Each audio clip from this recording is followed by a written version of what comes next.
भोजपुरिया। आप सुन रहे हैं अमित पटेल की आवाज में। सैया पो हमरा केहू डाली ना नजरिया, राजा पो हमरा केहू मारी ना नजरिया। हम बानी गोर बाकी ई बाड़े करिया, हम बानी गोर बाकी ई बाड़े करिया। सौतीन बंगाली चाहे होखे फूल झरिया, कवनो ना मारी हमरा राजा पो नजरिया। हम बानी गोर बाकी ई बाड़े करिया, हम बानी गोर बाकी ई बाड़े करिया।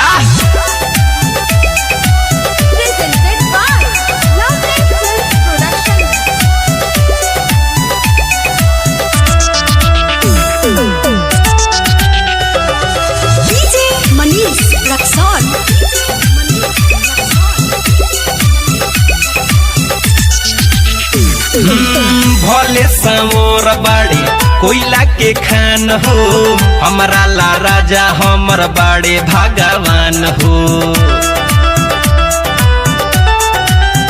हाँ भले समोर बाड़े कोयला के खान हो, हमरा ला राजा हमर बाड़े भगवान हो।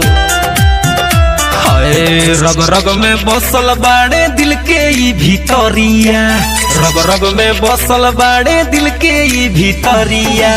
हम बानी गोर बाकी ई बाड़े करिया, हम बानी गोर बाकी ई बाड़े करिया।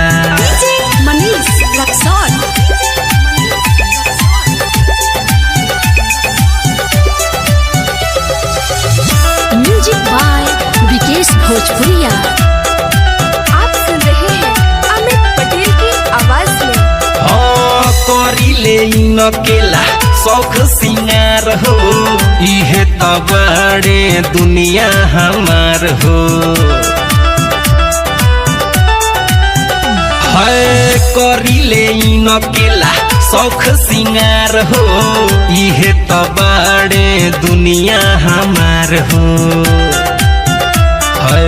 इनका ना धरे कोनो दुखावा बेमरिया, इनका ना धरे कोनो दुखावा बेमरिया।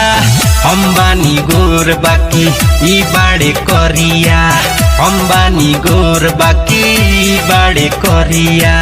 सौतीन बंगाली चाहे होखे फूल झरिया, कवनो ना मारी हमरा राजा पो नजरिया।